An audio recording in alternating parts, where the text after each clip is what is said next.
Clearly, the engine that came in this old beat-up C-10 isn't going to cut it for hot rodding. So what engine did we get to take this truck to the next level?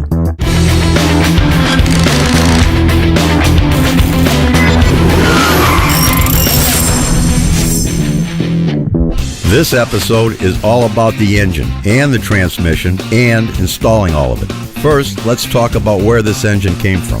Just like everything else in this truck that we're building, engine had to be custom as well. We couldn't do an off-the-shelf piece. So we went to our friends Don Hardy Performance down in Texas to build a custom one-off LS3 motor for it. First thing that everybody complains about with the new LS motors is they're kind of plasticky looking, don't look like they belong on a traditional hot rod. On this motor, we used a top-mounted throttle body, so it looks like a traditional carburetor sitting on top with a traditional air cleaner. So when you open the hood, most people really won't know that it's an LS motor. The motor dynoed at just over 550 horsepower, so it's definitely going to be a real handful and a lot of fun to drive.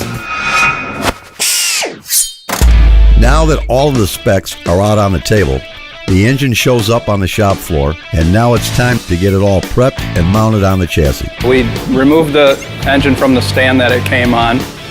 We then assembled the flywheel and clutch assembly with pressure plate.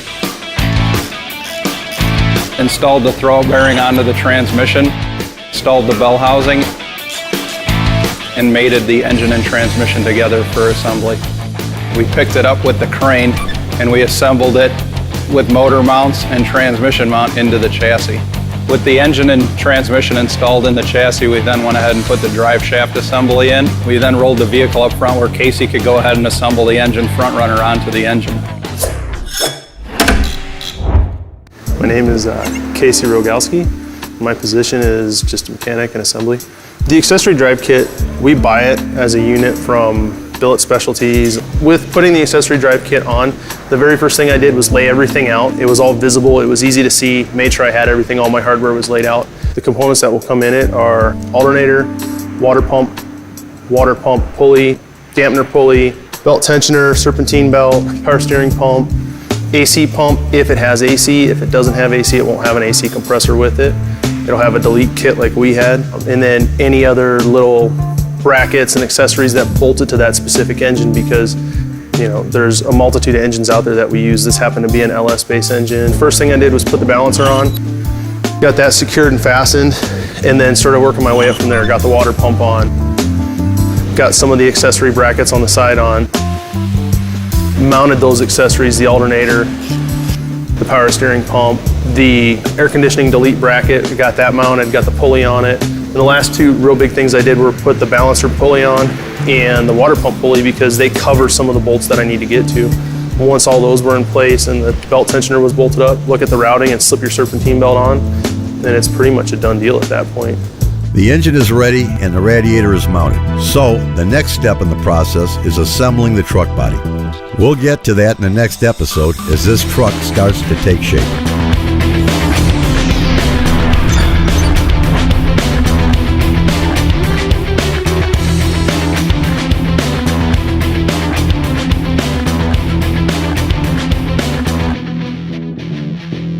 It just has to fit perfect.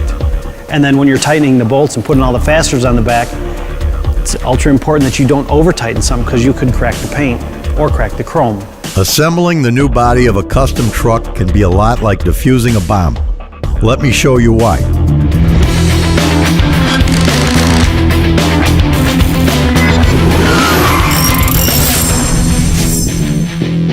The chassis is entirely prepared, and now it's time to assemble a freshly painted body back together. Now it's just a matter of getting everything lined back up to where it was a few weeks ago. We take everything, put it back on the chassis the way it was shimmed, starting with the cab. Then we put the doors on and gap those to the cab.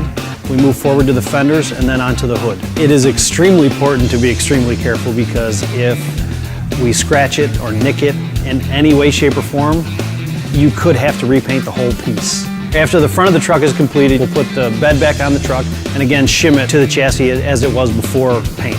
To assemble the truck after paint with the proper gaps, it will take a while, because no matter what you do in a precautionary measure, everything moves a little bit. And it's down to the sequence in which you tighten the bolts could change the way that panel wants to set. So you do have to go back and loosen and move and tighten and kind of make sure everything's back where it is. It can take quite a while to re-gap that door to where it was before paint. Now Pat and the guys can focus on the details and being careful not to scratch those either. We went back and laid out the body moldings, used 3M double-sided tape and taped all of the side moldings back onto the truck. Door handles, door locks, all those shiny parts, you have to be ultra careful with them because it's worse than paint because you have a chromed part or a polished aluminum part. If you scratch that, you're done. Well, on a truck like this, bringing the rendering to life it's hard to explain. It's kind of like relief because you got through it without damaging any of these beautiful parts. Yep, the truck is starting to look like a truck again. But there's still some big holes in the front and back of the cab where glass should be. Next episode, we'll show you how that glass was installed.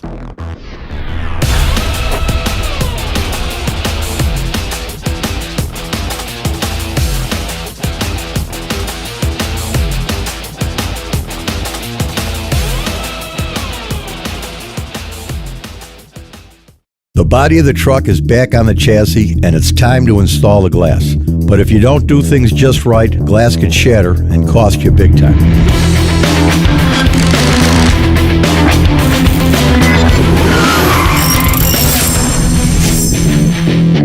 We like to fabricate and install just about everything here at the Roadster Shop, but on this truck, we brought in an expert for the windshield and back window. My name is Jeff Monsell, and I own Precision Auto Glass, second generation glass man. Well, we installed the windshield and the back glass. Both of them had chrome in the rubber.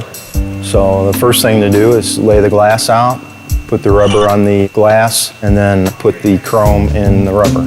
You need a cord or a rope. The smaller the better. After that, you're all set.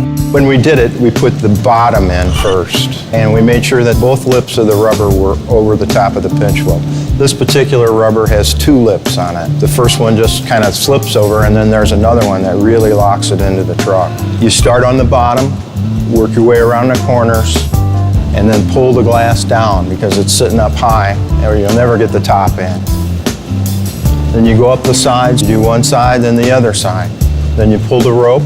Now you're at the corners. So you have to work it up and then pull it across the top.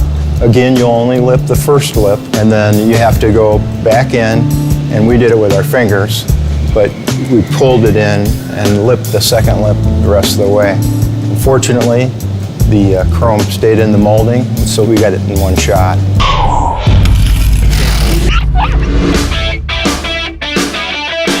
Door glass, quarter glass, things like that, that's something that we do in-house. It's a relatively straightforward process, especially on those trucks. It's just a single flat piece of glass, slides right in, and we use an Electric Life power window kit, and it's 1, 2, 3, and wham bam, and fits real nice.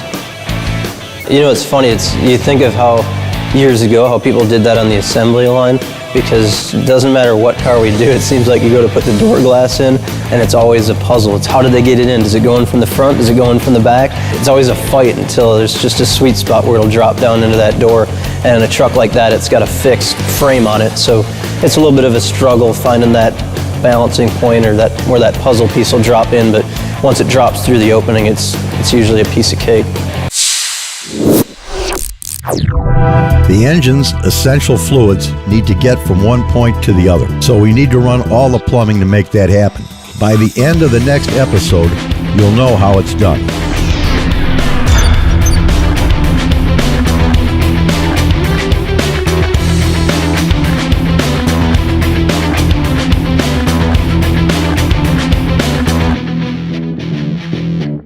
Nuts and bolts are one thing, but now we've come to the most tedious part of restoring and modifying this 1969 Chevy C-10.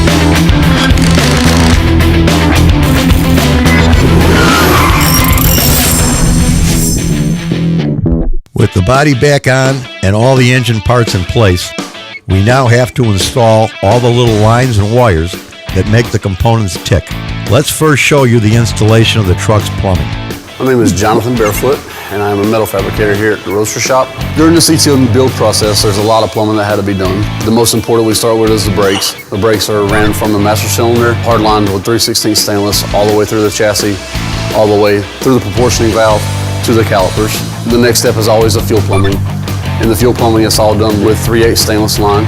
Throughout the plumbing process, there's on the chassis, it's all done in hard line through the fuel pump, through the fuel filters. And when it gets to the firewall and the gas tank, then it's done in soft line with -6 Earl's fittings. On the engine itself, we have to always plumb the fuel injection and things like that. That's all done in the Earl's fittings also. Plumbing also involves the radiator, making radiator hoses, making overflow hoses, making steam tube crossover hoses. The power steering plumbing is always important, of course. The clutch master assembly is always done in stainless braided line from the clutch master to the slave cylinder. From the slave cylinder is a braided stainless line that runs through the bleeder. From the pumps to the lines themselves, everything has to be perfectly tightened.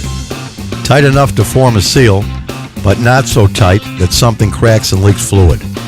So precautions have to be taken. During the plumbing process, there's a time where a vise has to be used, and that's because it comes with a soft jaw clamp that we put the fittings into. Basically, it's designed to hold the Earl's fitting in the perfect position so that the vise doesn't scar it. You have to put so much pressure on them to turn the fitting into each other. Basically, they create a seal, and without that soft jaw clamp in the vise, the whole thing would spin. You just destroy the fitting by the end of the installation process. The lines are run and the pumps and reservoirs are all good to go. That means we can move on to things like steering and installing a nice new die-hard battery. Next episode.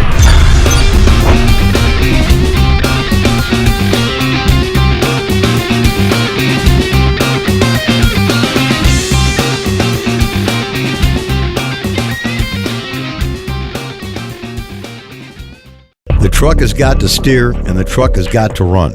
That's why, in this episode, we'll take a look at how the steering column went in and the unique position of this brand new die-hard battery.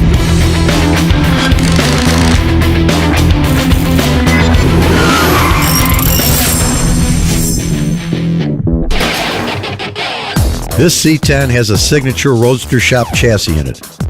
This means the original steering column needs to be modified to fit the new chassis. That's where Barefoot and the boys come in. Installing the steering on the C-10 truck was a pretty simple process. Most of it done in pre-assembly. There are brackets that have to be made that actually attach the steering column to the dash and to the column drop.